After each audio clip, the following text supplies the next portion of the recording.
Teddy Cruz, learning from shantytowns.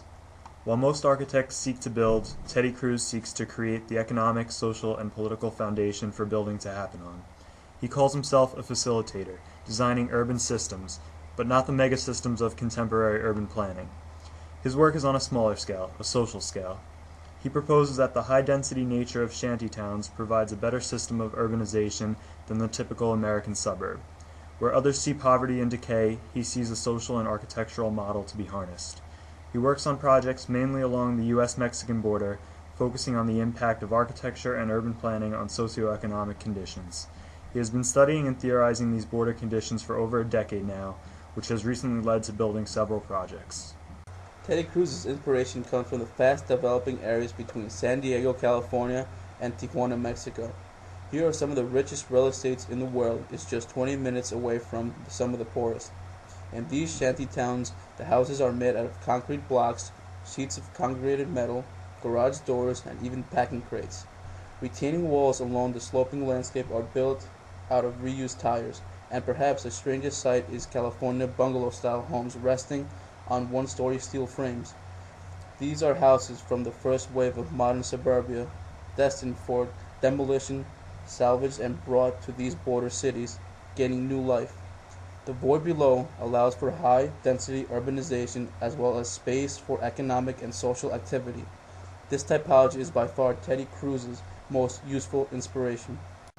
The starting point for his work is to understand the current fundamental differences between the two ideas on opposite sides of the socioeconomic border.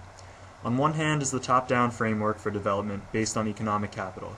It is market-owned, funded by large loans feeding individual profits, with the generic consumer creating a density of maximum units with minimum public infrastructure.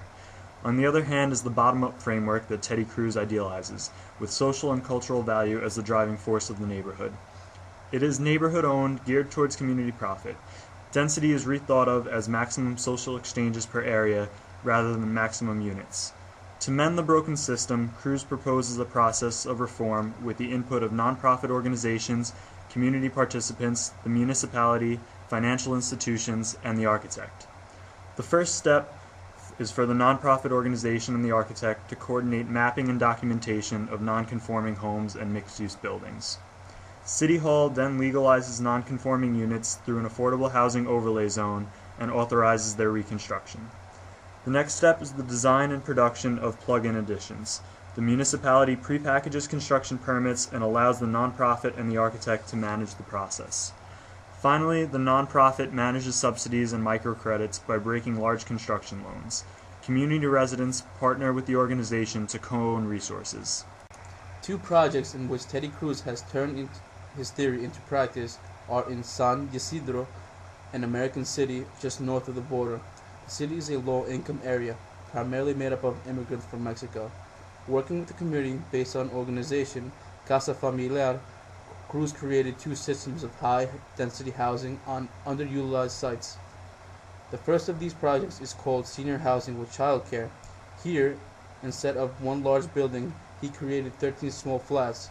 The units are threaded by shared kitchens, gardens, and a child center, and co-managed by the seniors living there. The second project is titled Living Rooms at the Border. It takes a small lot with an existing church and layers it with different housing typologies within a network of social spaces. The church is retrofitted as a community center where the nonprofit organization will generate socioeconomic programs. Open-frame structures are made equipped with electricity, shared kitchens, and movable furniture. These also foster cultural programming and public interaction. The first housing type is for young couples or single parents. The second typology is live-work duplexes for artists. Artists provide social services in exchange for rent. The third housing type is for large families. These are equipped with shared kitchens to support two small extended families. Adjacent to these are accessory buildings that serve as alternative housing. They become flexible spaces for extended families. One is for a gardener who works with inhabitants to maintain community gardens. These projects create a new type of urbanism at the scale of the neighborhood. They redefine density as an amount of social exchanges per acre and housing a system of interaction. But Teddy Cruz's template is not just for the border. Another project he proposed was for Hudson, New York, a primarily well-off area but with pockets of poverty. Here he held workshops with nonprofits and local immigrants to design a system of developments aimed to enriching and reintegrating the poor community.